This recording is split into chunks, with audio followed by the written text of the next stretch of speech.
That's right, gampang banget tau nggak?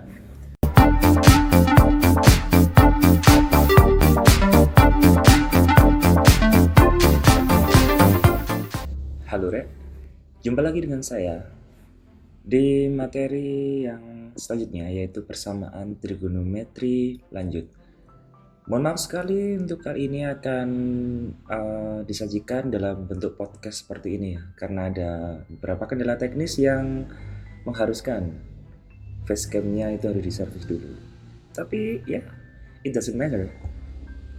Kita usahakan agar bisa tetap belajar ya. Oke, kita langsung saja. Di sini materinya adalah persamaan trigonometri lanjut. Di sini bentuknya adalah A cos X ditambah dengan B sin X sama dengan C. Ini ya. Ini sebentar, kursornya tak tampilkan. Ini apa? Sebentar. Oh, lah sih. Iya. Bentuknya adalah A cos X ditambah dengan B sin X sama dengan C. Seperti biasanya, mohon maaf kalau sangat ramai sekali ya. Nggak bisa di stop ini jalanannya. Jadi ingat bahwa A itu menempel pada cos X, A menempel pada cos ya, dan B-nya menempel pada sin. Dan ini ada C. Di sini ini adalah bentuk umumnya. A cos X ditambah dengan B sin X sama dengan C. Ini adalah bentuknya. Contohnya gimana? Contohnya adalah seperti ini. Ayo Rek, next. Lah. Nah ini. Contohnya adalah 3 cos X ditambah dengan 4 sin X sama dengan 5/2. A-nya adalah 3, B-nya adalah 4, C-nya adalah 5/2. Contoh yang pertama. Contoh yang kedua. 6 cos X dikurangi dengan 8 sin X sama dengan 5/3. A-nya adalah 6 menempel pada cos ya. B-nya adalah min 8 menempel pada sin. C-nya adalah 5/3. Itu adalah contoh yang kedua. Gimana? Gampang kan polanya? Yang ketiga, ini adalah contoh yang ketiga. Ini sekilas tidak sama dengan yang di atas ini. Nah ini kok 0, di sini kok ada 3, ada 4 cos X, 3 sin X lah. Ini sama kok dengan polanya. Kita coba saja, 3-nya ini kan positif. Kita ubah dia biar ke kanan. Jadinya seperti ini. 0-nya kita hilangkan kan ya. 3 pindah ke kanan, dia berubah jadi min 3. Ulangi lagi ya. Tadi kan 3 positif. Kita pindah ke kanan, jadinya adalah min 3.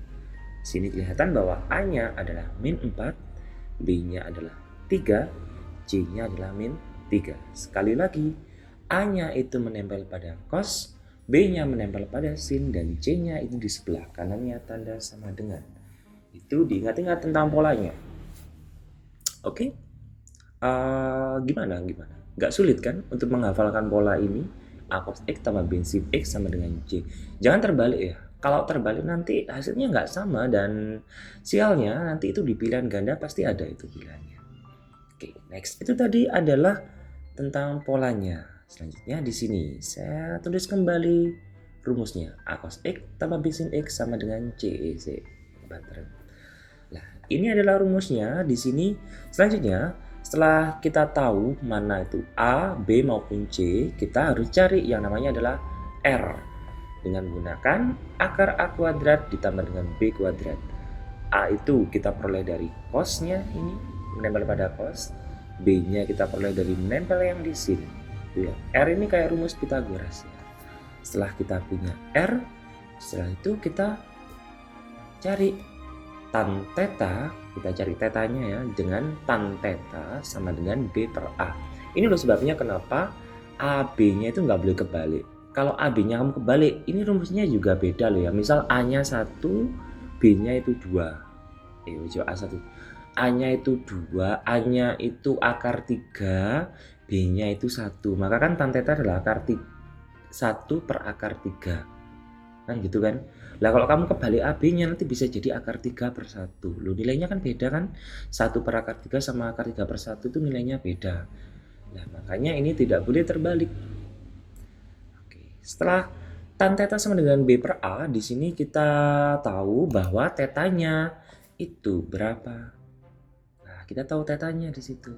Ingat ya, tentukan A, B, C-nya dengan pola, kemudian cari R-nya dengan rumus Pythagoras, kemudian cari tan tetanya dengan B per A, dan kemudian kalian cari tetanya. Gampang, rumusnya cuma itu saja. Oke, kita coba sekarang latihannya di sini. Oh, belum ternyata, belum. Sip, balik. Nah, tadi kan kita punya R, punya theta, dan punya C itu ya.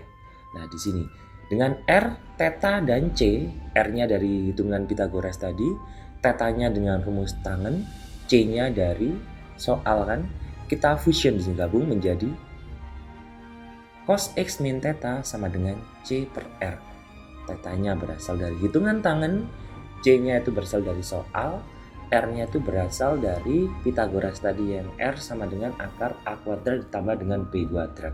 Setelah itu kalian fusion menjadi seperti ini. Apakah harus cos? Ya, harus cos. Bukan sin, bukan tan, tapi adalah cos. Kita coba di latihan soalnya. Oke, kita punya akar 6 sin X ditambah dengan akar 2 cos X sama dengan 2. Dengan intervalnya 0 sampai 2 pi. Atau 0 sampai 360 derajat. A-nya adalah akar 6, B-nya adalah akar 2. Benar atau salah? Ya, jawaban kalian benar sekali. Itu salah jawabannya ya. Ingat bahwa A itu menempel pada cos, B itu menempel pada sin. Tidak boleh dibolak-balik. Understand ya? Dari sini kita punya, ini A-nya adalah akar 2 menempel pada cos, ini. B-nya adalah akar 6 menempel pada sin, ini. Dan C-nya adalah 2. Gimana? Kita sudah punya A, B, dan C. Setelah itu kita cari R-nya dengan, ditulis dulu ternyata, kebiasaan. Tulis A, B, C-nya dulu, saya pindah ke atas. Setelah itu kita cari R-nya. Ingat bahwa R itu adalah akar A kuadrat ditambah dengan B kuadrat. A-nya diganti dengan akar 2, B-nya diganti dengan akar 6. Akar 2 dikuadratkan adalah 2, standar sekali. Akar 6 dikuadratkan adalah 6. 2 ditambah 6 adalah akar, please. Kenapa ya? Di rumah saya ini kalau motor tuh dan kayak digas-gas gitu loh, Jan. Mentolong aja. Ini jadinya adalah 2 tambah 6 jadinya adalah 8. Oke, kita sudah nemu R-nya. Selanjutnya, setelah itu kita cari tan tetanya. Lah, tan teta adalah B per A. B-nya adalah akar 6, A-nya adalah akar 2. Kalau kalian kebalik, nanti bisa jadi akar 2 per akar 6. Itu nilainya nggak sama. Karena per akar 2 adalah akar 3. Tangen teta adalah akar 3. Nah, teta yang berapa ya? Yang nilai tangennya itu akar 3, jawabannya ada di kuadran 1 dan ada di kuadran 3. Ingat sih Tomcat, kuadran 1 yang nilainya akar 3 adalah 60 derajat. Ini kuadran 3 yang nilainya akar 3 itu tangennya adalah 240 derajat. Kalau ini masih tidak paham, silakan baca di part 3. Oke. Kita punya C-nya adalah 2. Kita punya R-nya adalah akar 8, kita punya tetanya itu 60 sama 240. Kita fusionkan ya. Saya tulis dulu C-nya adalah 2, R-nya adalah akar 8, tetanya adalah 2, ada 2 ya, 60 sama 240. Ini kita temukan dari rumus, itu kok muncul-muncul. Ini R-nya dari hitungan, tetanya ini dari tan ya, ini yang di kuadran 1, ini adalah di kuadran 3. Maka kita fusion menjadi cos X min theta sama dengan C per R. Ini kok bisa seperti ini Pak? Ada, ini memang rumusnya, cari di atas. Ya, ini C-nya kita ganti dengan 2, R-nya kita ganti dengan 8, akar 8 maaf. Tetanya, satunya diganti dengan 60, satunya diganti dengan 240, nanti akan muncul di sini. Seperti itu ya. Gimana? Oke, pahami dulu ya. Ini C, ini adalah R, ini adalah theta yang pertama, ini adalah theta yang kedua. Apakah tetanya itu selalu ada 2? Gimana ya? Mungkin ya kita konjektor aja. Selalu ada 2 ya. Soalnya mesti nilai trigonometri yang sama itu ada pada 2 kuadran. Misal kalau sin yang positif dia kuadran 1 sama 2. Kita asumsikan selalu ada 2 ya. Ini kan 60 sama 240. Yes. Setelah itu bisa kok disederhanakan ini jadi 2 akar 8-nya itu bisa jadikan setengah akar 2. Gimana caranya? Sebenarnya kalian tetapkan 2 akar 8 pun it doesn't matter. Tapi biasanya ini seperti ini biar kelihatan. Dia itu dirasionalkan. Kalikan akar 8 per akar 8, nanti kalian coba hasilnya akan seperti ini. Tetap saja ruame, padahal masih pagi nih kok sudah rame, malam udah rame, gak kapan sepinya ya. Balik. Saya ingat ya, tadi seperti ini ya. Kita punya 2 yang X-60 sama X-240. Oke, kita pakai yang X-60 dulu ya. Cos X-60 sama dengan setengah akar 2. Lah, setengah akar 2-nya kita ganti berapa? Cos berapa ya nilainya setengah akar 2? Itu ada 2 di kuadran 1 sama di kuadran 4 si Tomcat. Yang pertama di kuadran 1, setengah akar 2-nya kita ubah jadi cos 45. Loh, kenapa kok cos 45? Kenapa enggak tan? Kenapa enggak sin? Biar ini sama-sama, ini kan cos, di sini juga harus cos. Nah, setelah itu kita coret cosnya kan setara. Kita coret cosnya, jadi kita punya X-60 sama dengan 45. Min 60-nya pindah ke kanan, jadinya X-nya ketemu 105. Ingat, tadi kuadran apa itu interval X-nya kan 0 sampai 360. Maka ini adalah benar karena dia masih dalam kuadran. Munculkan tanda benar. Ding ding ding ding.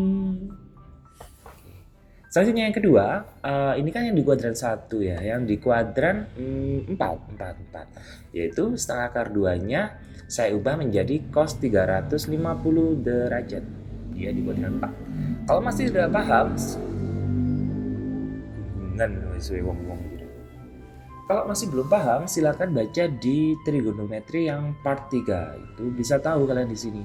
Sama seperti biasanya, cosnya kita coret, jadinya ketemunya X-60 sama dengan 315, min 60-nya pindah ke kanan, jadinya X-nya ketemunya 375 derajat. Dan ini adalah salah. Munculkan tanda salah. Kenapa dia salah? Karena kita tahu bahwa interval X-nya tadi adalah 0 sampai 360.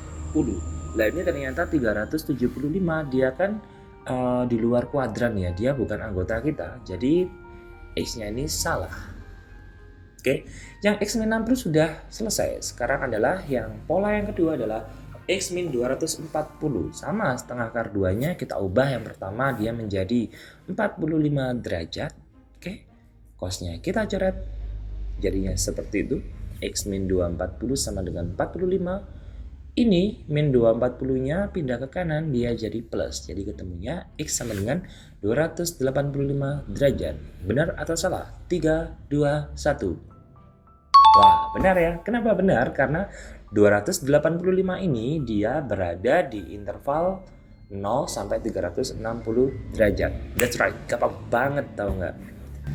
Yang selanjutnya ini adalah setengah akar 2-nya kita ubah menjadi 315 derajat. Seperti ini ya. Jadi cosnya kita coret, buang. Jadi kita punya X-240 sama dengan 315 derajat. X-nya ketemu 555. Dari mana? Ya min 240-nya ini kita pindah ke kanan jadi plus. Jadi 555. Kita cek jawabannya. 3, 2, 1 dan yes, that's right. Ini adalah salah. It's totally wrong. Absolutely wrong. Kenapa? Karena 555 ini berada di luar jangkauan mungkin ya. Dia berada di luar interval. Interval dari soal kan mensyaratkan itu 0 sampai 360 derajat. Ya Allah, rame ini kayak dalam di India yo, kelakson aja. Itu tadi, maka di sini kita punya tadi berapa? 285 sama satunya tadi berapa? Itu adalah jawabannya. Oke, ini adalah persamaan trigonometri yang bentuk lanjut ya. Kalau masih ada yang ditanyakan, silakan komen di kolom komentar. Dan jangan lupa untuk dipelajari terus yang part 1, part 2, part 3, sampai part 4 ini biar kalian mahir dan bisa menyelesaikan soal ujian. Dan saya rasa cukup sekian ya untuk trigonometri, dan sampai jumpa di topik selanjutnya, dan bye-bye.